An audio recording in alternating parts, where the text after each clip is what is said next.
Martika, uit naam van de vogelwachtvanker, wil ik daar graag een vogelhokje aanbieden. En ik hoop dat ze er een mooi plakje vinden. De bijen die bij de heeste groepen van de squallen zitten, die krijgen zo'n hokje van ons maai.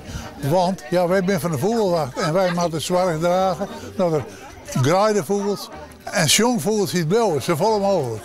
Maar dat is net het enige wat je jouwen? Nee, want het steekt van de katten hier in deze fjouwe dorpen en het zal in heel Friesland wel zo hebben. Maar die katten had eigenlijk alle eerst een kattenbel om hebben. Dat scheelt altijd een paar procent. Maar is dat net zielig voor een kat? Ik zou net zeggen, ja, er zijn wel mensen die zeggen, ja, mijn kat heeft zichzelf wel eens opvangen. Ja, dat is dan jammer natuurlijk voor die kat. Maar ja, ik bedoel maar, ja, het verhaal heeft altijd twee kanten. Dus.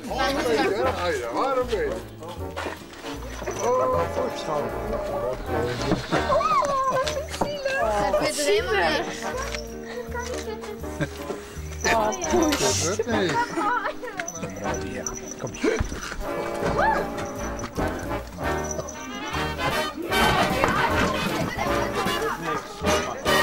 Kattenbeltje weer geen succes, hè?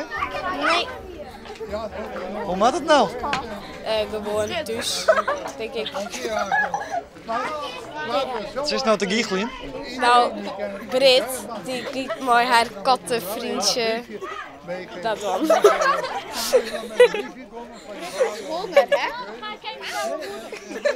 Maar en wat vind je nou eigenlijk leuker, een kat of een vogel? Een kat. Wat is zacht? Een kat. Maar is het dan net zielig om een kat zijn beltje om te doen? Ja, dat wel. Want dan rinkelt het de hele tijd. Dat lijkt me vet irritant. Daar word ik ook helemaal gek van. Maar ja, eigenlijk ik wel. Ja, er zitten de hele tijd zo'n ding om je nek te tringelen. Dat is irritant. Dus het wordt niks denk ik, maar een kattenbeltje in een dag eigenlijk, hè? Nee.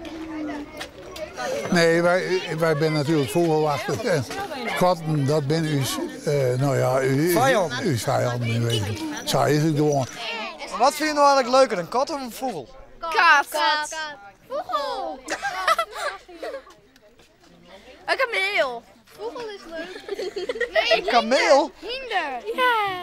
Nou, bedankt voor dit intelligente interview. En nou dus kattenbel, maar wat is de volgende stap? Zelf maar de buxetloning? Ja, ik zal zeker daar geen antwoord op ja, want Je zou het wel wel, hè? Ik zou wel, maar dat doe ik net.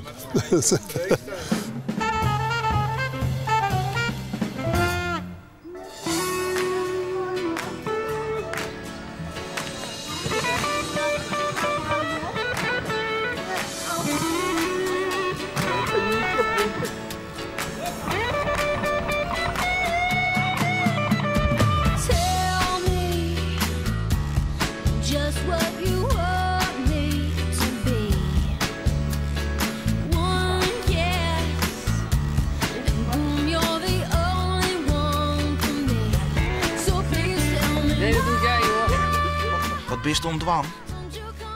Ik ben aan het schilderen. Ik ben een stoel aan het schilderen. En waarom doe je hem dit? Waarom doen we dit? Om een expositie. Ja, voor de expositie.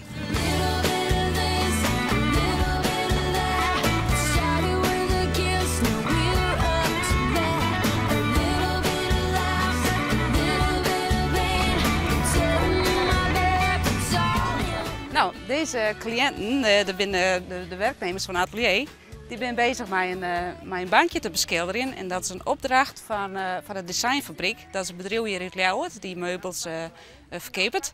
En die heeft straks een expositie en dan wordt dit de blikvanger. Kun je vertellen waar je nog bezig bent? En je bent aan het verven met die vogels. Wat maak je? Van die vogels. En waarom vogels? Nou, omdat het mij interesseert. Wat vies er zo mooi, jongen? Nou, gewoon. Dus een soort meer in de natuur heb ik hele vogels. Citra, die is wel mooi, Berber. Oh, mooi Ja? Jawel. En Marianne ook, Marianne? Ook leuk, Marianne? En moeten alle mensen thuis nog ook hun bankschildering in? Ja. Ja, zou dat een goede tip wezen? Ja.